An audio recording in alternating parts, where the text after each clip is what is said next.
Aposta daqui, bet dali, palpite do outro lado. Difícil achar quem não tenha visto alguma propaganda de apostas esportivas nos últimos meses. Apesar de ser um mercado novo no Brasil, legalizado apenas em 2018, ele já deve fechar o ano de 2023 com 83 bilhões de reais na soma de todas as apostas.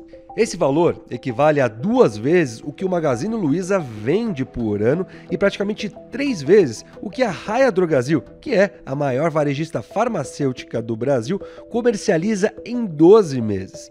E estimativas indicam que esse volume pode dobrar até 2027. Mas o Brasil está numa sinuca de bico, da qual vários outros países também estão, mesmo aqueles que já têm mais experiência no setor.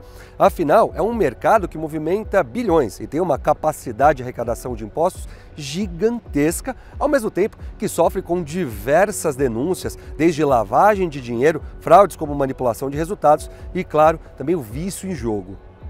Mas quem é que está na vantagem e quem está perdendo essa disputa? Bom, uma coisa a gente sabe, a casa sempre ganha.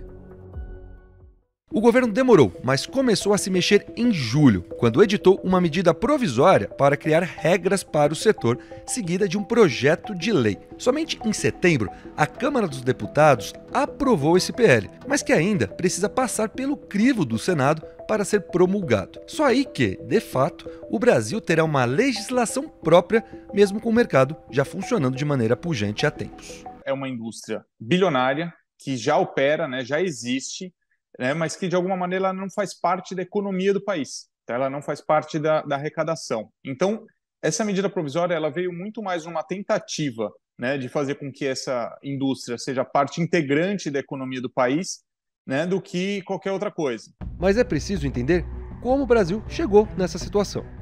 Por aqui, a prática de apostas era ilegal até o fim de 2018, quando, no governo Temer, foi aprovado o projeto de lei 13.758. Mas essa aprovação foi mais uma das conhecidas jabuticabas brasileiras. A legalização não veio acompanhada de uma regulamentação. Resultado, as empresas poderiam começar a realizar apostas no Brasil, mas sem operar de dentro do Brasil. Confuso? Calma que fica melhor. A saída encontrada pelas empresas foi procurar licenças no exterior. As multinacionais do setor, como a Betson, Sportingbet e a Bet365, passaram a operar no Brasil utilizando as bases que tem em regiões como Malta e Gibraltar, que seguem a legislação de apostas da Europa e cobram menos impostos do que os outros países. Mas também começaram a surgir outras empresas brasileiras como Galera Bet, Esportes da Sorte e PixBet. Bom, elas são brasileiras, mas nem tanto. A base delas está bem longe daqui. A maioria está localizada na ilha de Curaçao, no Caribe, que só virou um país em 2010, quando conseguiu a independência da Holanda. Por lá, vivem 160 mil pessoas e as praias paradisíacas se dividem com dezenas de cassinos.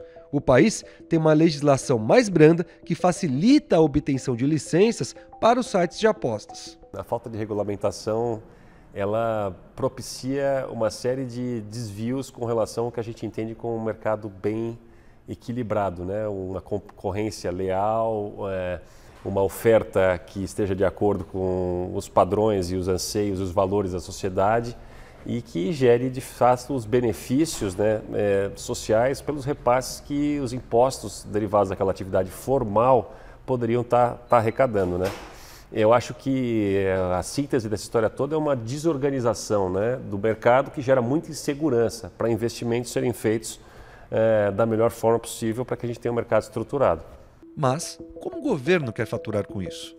A aprovação na Câmara foi um dos passos mais importantes na direção de uma regulamentação. Entre os pontos mais importantes do texto estão a definição dos impostos. Caso não haja mudanças no Senado, as empresas vão ser taxadas em 18% sobre a receita dos jogos feitos, a chamada Gross Gaming Revenue. Fora isso, o governo também vai cobrar o PIS e o COFINS das empresas, o que deve elevar o total cobrado para cerca de 30% do GGR na conta das empresas. Para completar, acontecerá uma cobrança de 30% dos prêmios dos apostadores que ficarem acima de R$ 2.112. Ainda há previsão de que as empresas vão pagar um valor de R$ 30 milhões para operarem no Brasil como outorga.